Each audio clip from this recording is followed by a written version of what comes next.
Thank you everyone for joining us today on our Take Me to the Cloud podcast.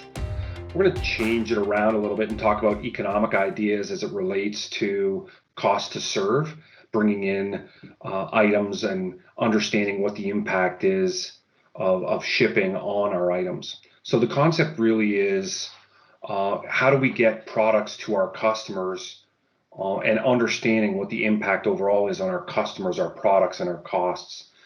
So today I'm joined by Christian DiRusso. Hi, Christian. How you doing today? Doing well. How are you? Excellent. Thank you. Excellent. And what we're going to do today is talk a little bit. We're going to try and break down and unpack sort of the customers, products, and costs, and try to understand our customers and what they want from a service level and what their needs really are. Understanding sort of the products they want, the sizes of these products, and the handling. Is it temperature? Is it fragile? Or is there special packaging? And as we start to think through those products, how does that impact the costs, and what are some of the ways and strategies we might do to analyze this? Hey, Christian, as you look at sort of cost to serve, what do you think cost to serve is? So, to me, cost of serve is really an assessment of all the costs analyzed associated with the cost factors of the finished product, including how it arrives at the end customer.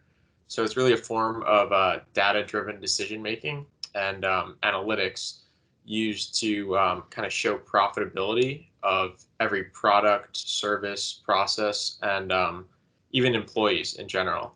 So with cost to serve, it's important to show how to pinpoint and where to actually pinpoint where you're making your money and where you're losing your money on specific products and whatnot.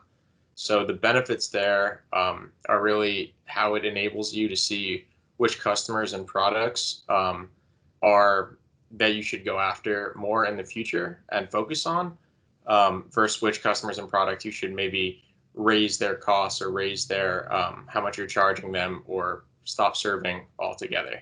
So, and surprisingly, for most companies, that could be between either 20% to up to 40% of customers that are actually unprofitable. And even though you might not be able to tell that now without the analytics, it could be due to the scale in which that you're currently spreading costs, whether that be a larger customer absorbing more of the costs and kind of letting the smaller customer ride at a cost discount when it comes to shipping them the products or creating and manufacturing those products.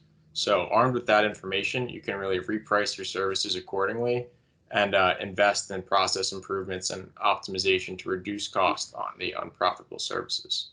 So some basic examples of this are the size. Like when you think of shipping sizes, so if you're shipping a product that is small and rather light compared to a product that is big and light, it's going to generally have different shipping costs, even though they both weigh about the same size. So products that are medium, let's say, but very heavy, that'll also have a different shipping cost. And all of these will impact what your cost to serve will be for the specific product and the end cost of how it affects your profitability to your customer. Yeah, I like that. I like that a lot. As we do assessments with our customers, that 20 to 40% is astounding to me, because as we start to think about moving product, if you think of like health sciences and say a heart stent and it has to get to the hospital at a certain time, or if we think of just good old-fashioned widgets that a homeowner might need, there's a different need and impact on that service level agreement at that customer. And I would think that had more to weigh into it, but really I think it's all of it. And I think from what I'm seeing and hearing from you, and also seeing in the marketplace, when we go through and do these assessments, that is where we find the biggest impact, is that people are blending in that amount, or just foregoing it and not even including the inbound and outbound shipment and cost to serve that particular product.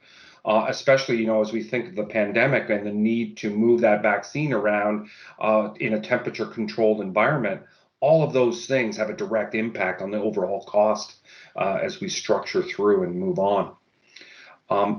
As we go through and think about ways to do assessments, let's think about our customers now for a second, Christian, and let's think about some of the ways and methods that we use here at Withum to identify and analyze these costs. What I'm looking for is not necessarily any one individual. I want to keep it relatively generic as we go through. Let's think about some of those things and some of the categories that we bucket information into. What are your thoughts there? Sure thing. So there's a couple different methods used for cost to serve. Overall, the most common is really the least complex, but it's a way to estimate the average cost for each process and multiply that by the transaction volume.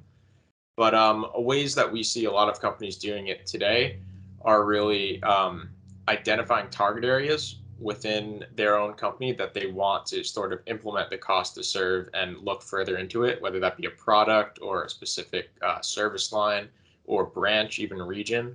So what they do to start is really gather all the information from as many departments as they can on that specific function or product segment. So whether that be from marketing, sales, or their logistic information, financial support, anything along those lines that they can use to piece together the holistic picture of the product or service.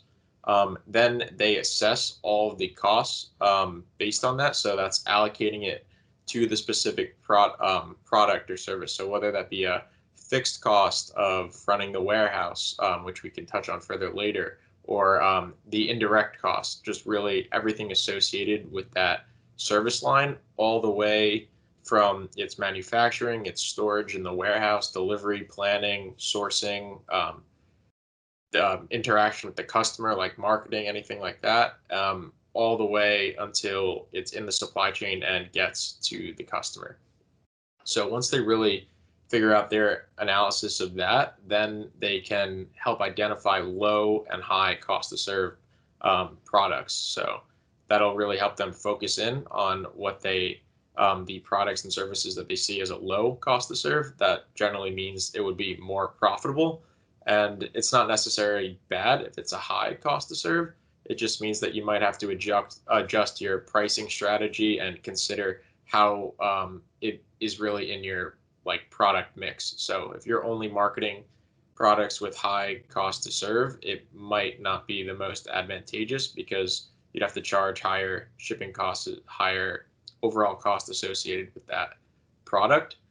And from there, you can really analyze the impact and implement your new strategy and kind of correct that as you go and keep going back and forth around the loop for different products and services, or even the same once you make the changes. Yeah, I like that a lot as I start to think of the impacts that we see with our customers.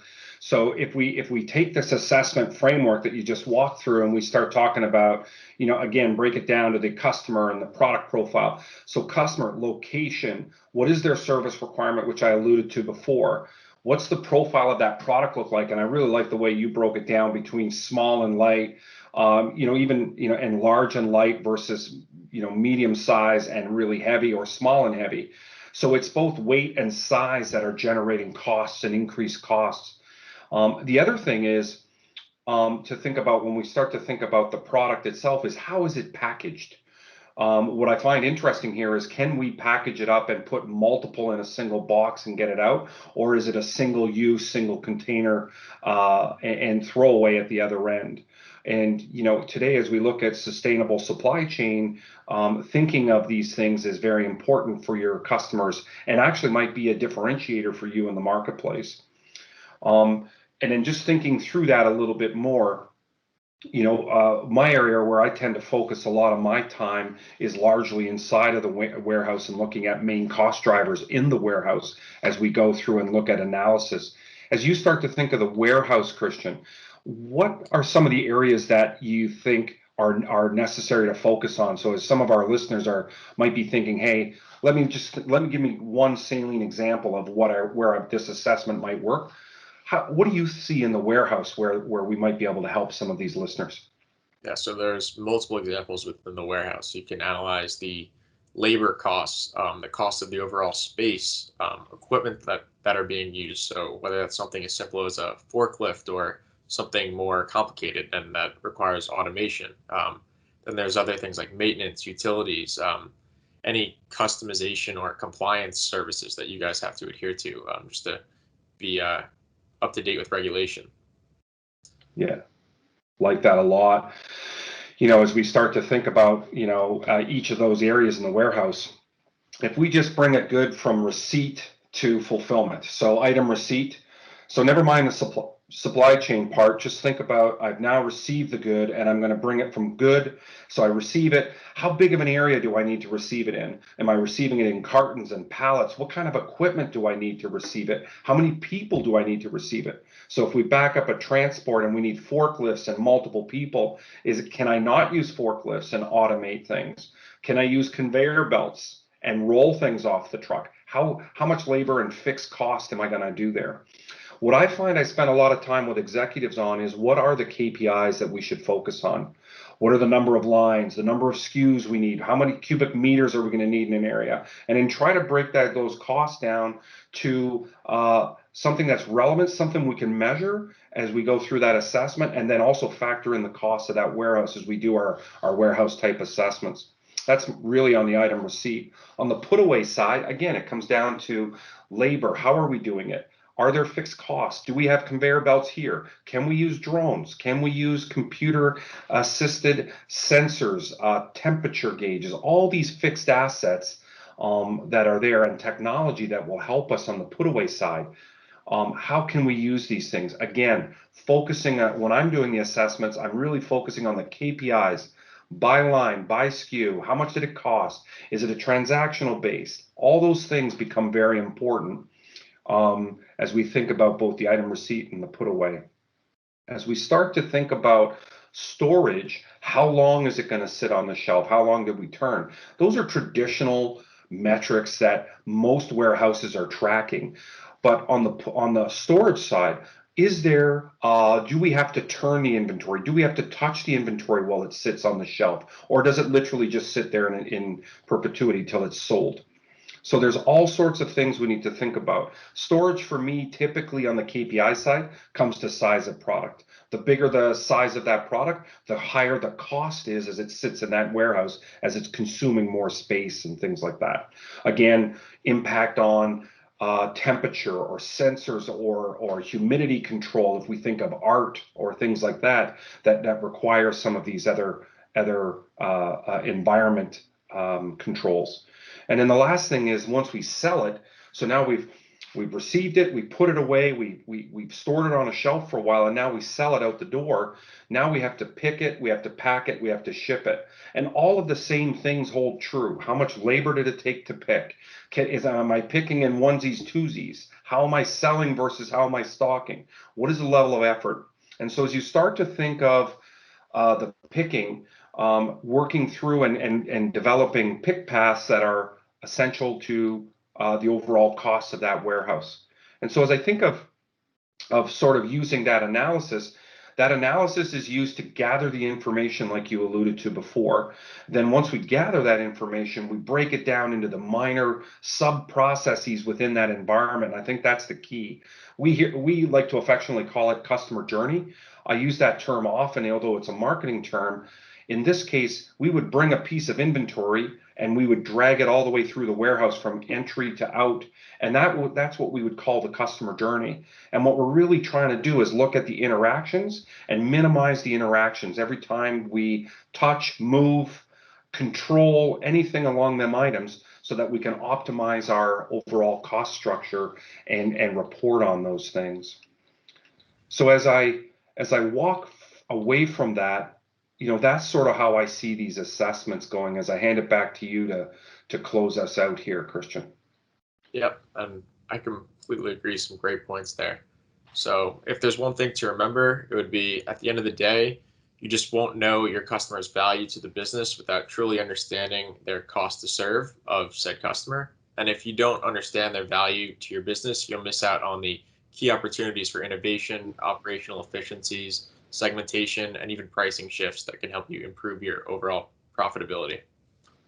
Yeah, I really like that. And if I can add, this is a real good focus on where cloud software tools, AI, machine learning, and other forms of analytics can help you optimize your cost to serve strategies. It's really important to take the time and think about it. Thank you very much for joining our session today, and we look forward to many more of these Take Me to the Cloud series. If you're interested in looking for them, they're online and on our withum.com website. Thank you very much.